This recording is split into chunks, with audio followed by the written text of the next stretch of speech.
before going off on my parents after they make me pay for my portion of a family dinner when they paid for everybody else, despite them taking half my paycheck. I'm 17F, the middle child in my family, and honestly, I've always felt like the odd one out. I mean, I'm not the oldest like my sister Sarah, who's always been the golden child. She's off at college now, making everyone proud, just like she's supposed to.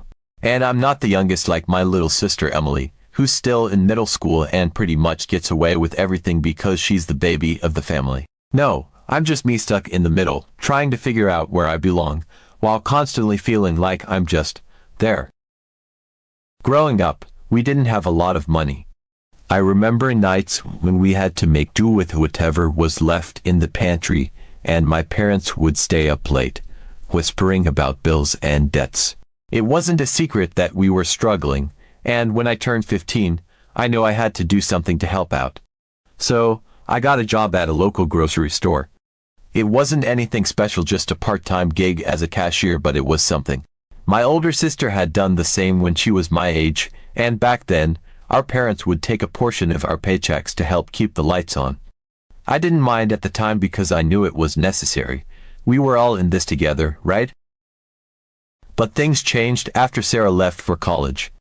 Our financial situation started to improve, or at least that's what I thought. My parents stopped taking money from Sarah's paychecks once she went off to school, but for some reason, they kept taking half of mine. I asked them why, and they just brushed it off with some vague explanation about how they were my parents and they deserved it. Deserved it? What does that even mean? I'm their daughter, not their personal ATM. But what could I do? I didn't want to cause any trouble, so I just sucked it up and kept working, even though it didn't feel right. The thing is, even after giving up half my paycheck, I still had to cover my phone bill and whatever other expenses came up. And let me tell you, there wasn't much left over after that. It felt like I was working my butt off just to have a little bit of spending money, while they were taking a big chunk of what I earned for themselves. It didn't make sense, but I didn't know how to argue with them about it. They were my parents, after all. Wasn't I supposed to respect them and do what they said? But that resentment, it just kept building up inside me, day after day, week after week. Then came the night that changed everything. My parents decided to take us all out for dinner, which was a big deal because we hardly ever went out to eat. Sarah was home for the weekend, and they wanted to do something special, I guess. We went to this nice restaurant, the kind we only go to for special occasions. I was actually kind of excited because, for once, it felt like we were doing something as a family. The atmosphere was nice, and for a little while, I forgot about all the anger and frustration that had been simmering inside me. We laughed, talked, and it felt normal, like maybe, just maybe, things were going to be okay. But then the check came. My dad picked it up, glanced at it, and then did something that completely blindsided me.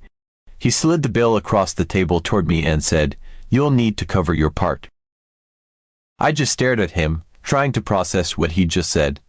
Was he serious? This had to be a joke, right? But when I looked at his face, I realized he wasn't joking at all. He was dead serious. My parents had paid for everyone else, Sarah, Emily, even themselves, but not me. They expected me to pay for my own meal. I felt like I'd been slapped in the face. "Are you serious?" I asked, trying to keep my voice steady, but I could feel my heart pounding in my chest. My dad didn't even flinch. He just looked at me and said, "You have a job. You can pay for yourself." I couldn't believe what I was hearing. It wasn't just the fact that they wanted me to pay for my own dinner, it was the sheer unfairness of it all. They took half of my paycheck every single time I got paid, and now they wanted me to pay for my own meal while they covered everyone else's. It was like they were punishing me for no reason, just because they could. The injustice of it all hit me like a ton of bricks, and I felt something snap inside me. "Why should I have to pay for my own dinner when you're already taking half of my paycheck?" I asked, my voice rising with each word. I could feel the anger bubbling up, threatening to spill over, but I didn't care anymore. I was done playing nice. My mom, who had been quiet up until now, decided to chime in. "You need to learn responsibility," she said, in that condescending tone she always used when she wanted to make me feel like a child. "It's time you started contributing more." Contributing more? How could they say that when I was already giving up half of what I earned to them? What more did they want from me? I felt the anger I'd been holding back for so long finally explode. I told them they were being ridiculous, that they were treating me like some kind of cash machine, and that it wasn't fair. I couldn't stop the words from pouring out, and before I knew it, we were in a full-blown argument, right there in the middle of the restaurant. Voices were raised, accusations were thrown, and it felt like everything I'd been bottling up for the past 2 years was spilling out in one uncontrollable torrent. I didn't care that people were staring at us, that Sarah and Emily looked like they wanted to disappear under the table. I was done pretending that everything was okay, done pretending that I could just accept the way they were treating me. And then, my dad said the words that I never thought I'd hear. "If you don't like it, you can leave." I froze. For a moment, I didn't know what to say or do. He couldn't be serious, could he? But when I looked at his face, I realized he was. He was completely serious. "Fine," I snapped back, not thinking he actually meant it. I was too angry to care. But then he looked me dead in the eye and said, "You're kicked out. Pack your things and go." It felt like the ground had been ripped out from under me. I couldn't breathe. I couldn't think. All I could do was stare at him, trying to comprehend what he just said. My mom just sat there, silent, not even looking at me. Sarah and Emily didn't say a word. They just looked at me with wide eyes, too shocked or scared to say anything. I felt completely and utterly alone. I didn't finish my meal. I didn't say another word. I just got up and walked out of the restaurant. I didn't even know where I was going. I just had to get out of there. My mind was racing, trying to make sense of what had just happened, but nothing made sense anymore. I ended up at my friend's house, and thankfully, she let me stay the night. I kept telling myself that my parents didn't mean it, that they'd cool off by the next day and everything would go back to normal. I kept hoping that maybe, just maybe, they'd realize how unfair they were being and apologize. But the next day, I got a text from my mom. It was short and cold, telling me to come pick up my things. I couldn't believe it. They were serious. They actually wanted me to leave. I felt like my whole world was crumbling around me, but I had no choice. I went back to the house, and when I got there, I saw all my stuff, everything I owned, packed up and sitting on the front porch. They didn't even have the decency to talk to me face to face. They just threw me out like I was nothing. I felt like I was in a daze as I loaded my things into my friend's car. I didn't cry. I didn't scream. I just felt numb. How could they do this to me? How could they just throw me out over a stupid argument about a dinner bill? It didn't make sense. Nothing made sense anymore. But what really pushed me over the edge was what happened next. That day, I was supposed to get my paycheck. It had already been delayed because the first one bounced, so I was counting on this one to at least have some money to survive on. But when I went to pick it up, I found out that my parents had already cashed the whole thing. Not just their usual half the whole damn paycheck. They didn't even leave me a single cent. I was beyond livid. I felt like I was going to explode. I called them, screaming at them for what they did. I told them they were greedy, that they didn't care about me, that they were treating me like a walking bank account.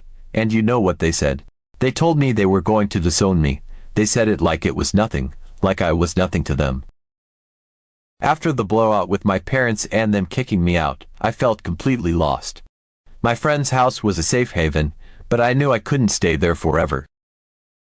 My parents didn't reach out, and I wasn't about to be the first to call, but that left me with a problem: my job. I was still working at the grocery store, but I knew I couldn't keep doing that if they were just going to keep taking my money. It was bad enough they had cashed my last paycheck without my permission, leaving me completely broke. The thought of them doing it again made my blood boil. I remember sitting in my friend's bedroom, staring at my phone, the notification from my bank app taunting me with its big, fat zero balance. How could they justify what they did? I kept replaying that argument in my head, the cold way my dad told me to leave, the way my mom didn't even try to stop him. It was like I didn't matter to them anymore, like I never really mattered.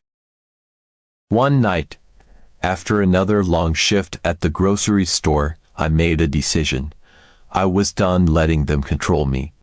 I was done with the half paychecks, the constant guilt trips, and the feeling that I owed them something just for existing. I quit my job.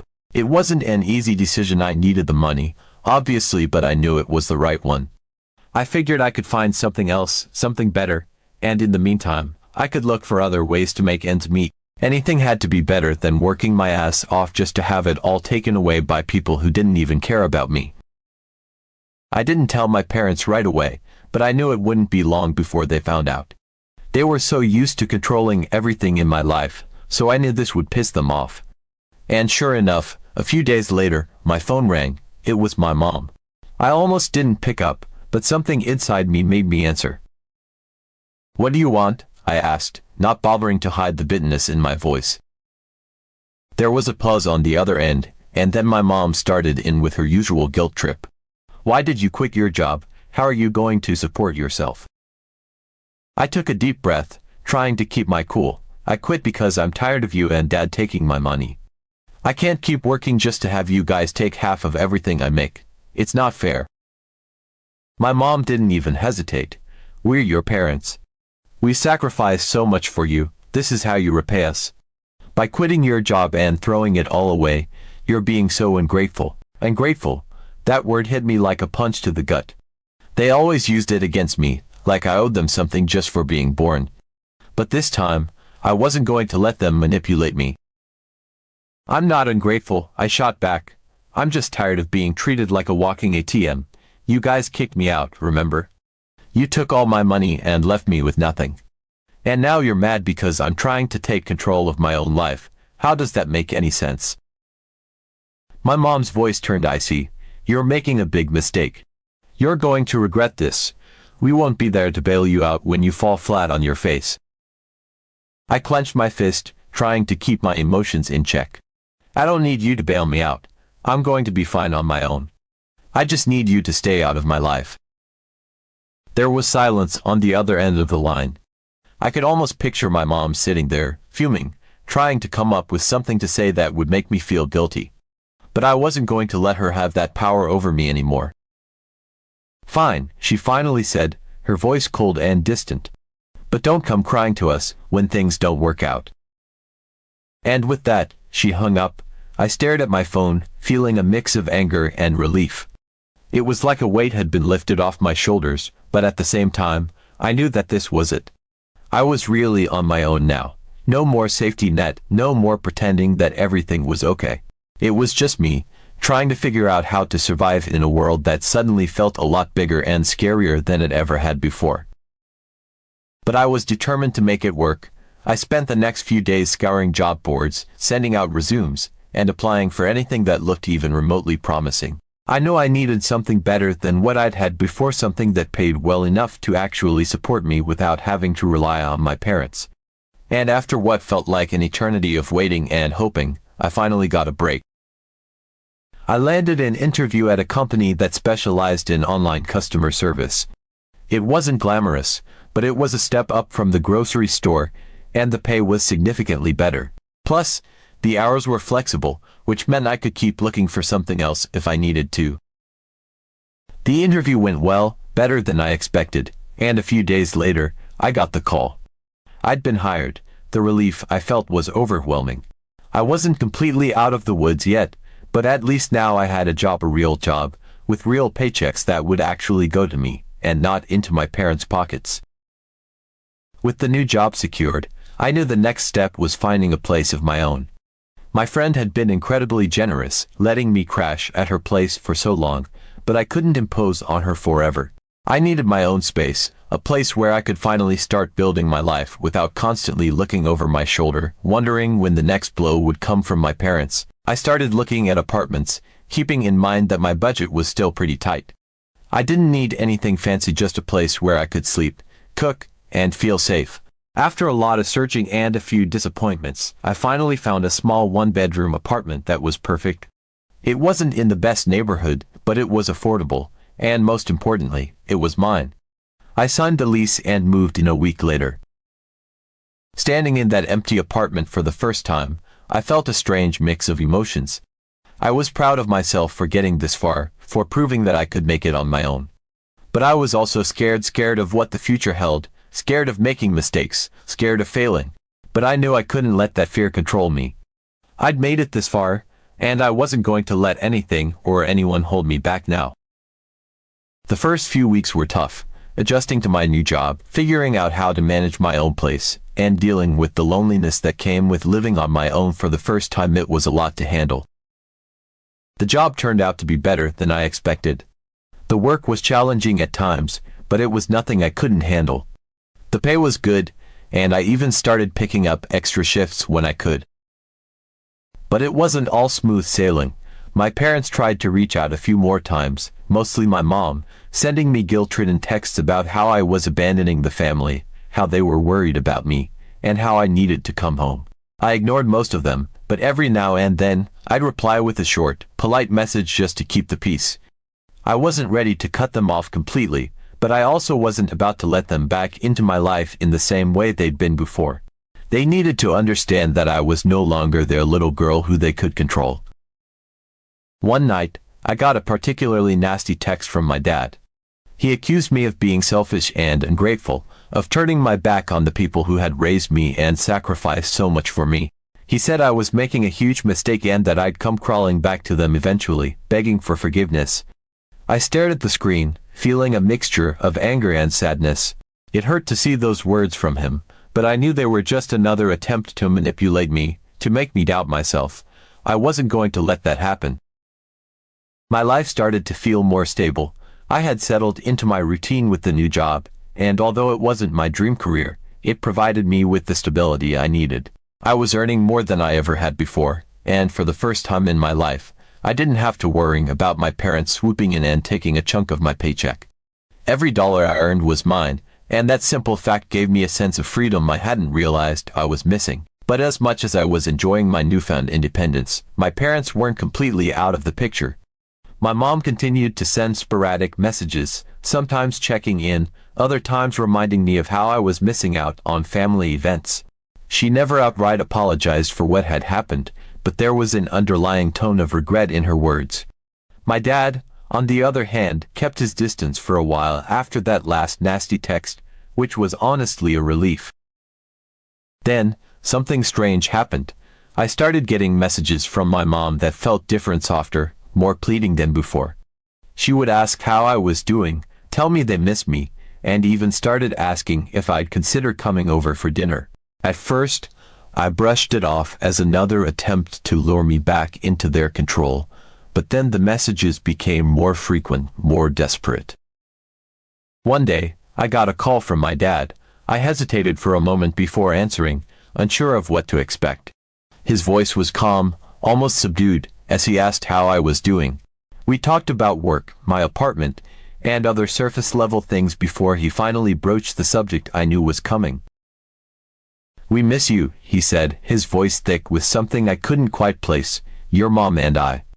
We've been thinking a lot about what happened, and we realize we made some mistakes." I was silent, not sure how to respond. This was the man who had kicked me out of the house without a second thought, who had taken my entire paycheck and called me ungrateful when I stood up for myself. Hearing him admit to making mistakes felt surreal.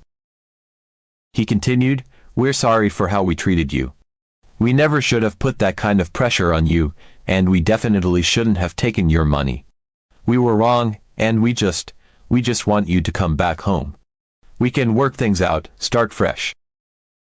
His words hung in the air, and I felt a strange mix of emotions. Part of me had been waiting to hear those words for months, hoping that my parents would finally see how unfair they had been. But another part of me was skeptical, wondering if this was just another tactic to get me back under their control now that I was doing better for myself. I took a deep breath, trying to keep my voice steady. "Why now?" I asked. "Why are you saying this now, after everything that happened?" There was a pause on the other end of the line before my dad spoke again, his voice softer. "We've been talking a lot, your mom and I. We realized that we've been too hard on you, that we pushed you away when we should have been supporting you. And, well, we've heard that you're doing well, that you've got a good job and your own place. We're proud of you, but we also miss having you around. We just want you to come home." The words "we're proud of you" hit me harder than I expected. My parents had never been the type to give out praise easily, and hearing those words now, after everything, made my heart ache. But I couldn't ignore the nagging feeling in the back of my mind that questioned their motives. Were they really proud of me, or were they just trying to get back into my life now that I was more successful? And if I went back, would things really be different? Or would I just end up in the same toxic cycle all over again? I told my dad I needed time to think and hung up the phone, my mind racing. I couldn't shake the feeling that something wasn't quite right. I wanted to believe that my parents were sincere, that they had genuinely realized their mistakes and wanted to make things right. But I also knew that going back to them meant risking everything I had worked so hard to build: my independence, my freedom, my sense of self. So, either foregoing off on my parents, or did I have every right to stand up for myself, even if it cost me everything?